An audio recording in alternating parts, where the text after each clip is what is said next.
Tai mes esam Klaipėdos rajone, Roadshow renginyje. Už mūsų mes matome pats populiariausias šiai dienai modelis Pabaltyje CS66B. Vibrovolas yra 12 tonų, skirtas grunto sutankinimui, kuris reikalingas kelių tiesimui.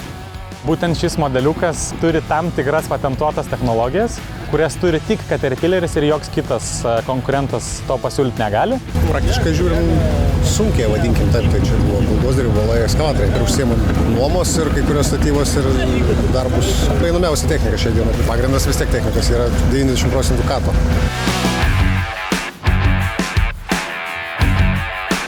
MDP, kas įsiverstų Machine Drive Power, skirna tuom, kad norint išmatuoti grunto sutankinimo lygį, jums nereikia jungti vibracijos, jums užtenka tiesiog važiuoti ir matuojant būgno pasipriešinimą gruntui.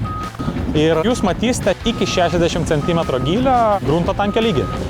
Tiesiog taip susitaupo laikas ir nereikia vežiotis laboratorijos ir tikrinti grunto lygio kas 20 metrų.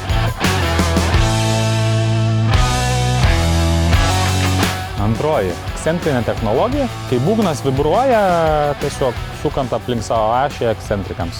Tokiu būdu Caterpillar siekia, kad kuo mažiau išlaidų servisui, nes šią sistemą tiesiog yra paprasčiau prižiūrėti.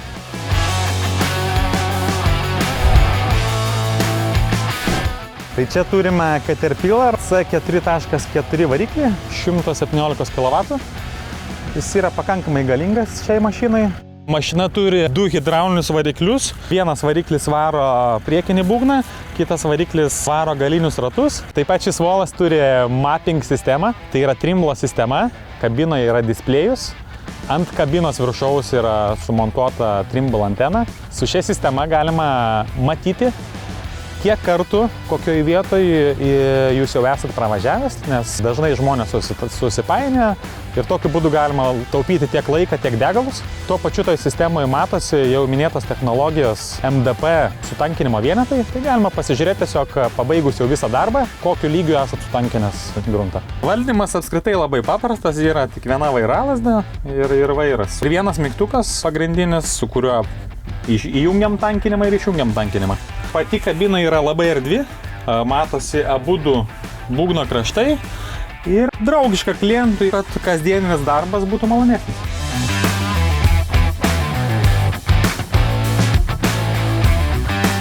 Esam turėję visokių brandų gamintojų ir esam jau pasiskaičiavę tarkim, po 10 000 valandų, kokias sąnaudas gaunas ir kiek išlaidų reikia ir kiek negautų pajamų. Tai katas kol kas yra vis tiek, bet kokia tai pirmoje vietoje. Nors ir brangiau, bet jo, yra patvaresnė daiktai. Turint šias technologijas, galima prie mašinos sodinti žymiai mažiau patyrusių operatorių. Jis vis tiek bus 100% užtikrintas, ką jisai daro ir kaip jisai daro. Kato likutinė vertė būna 15% gal didesnė naudoto.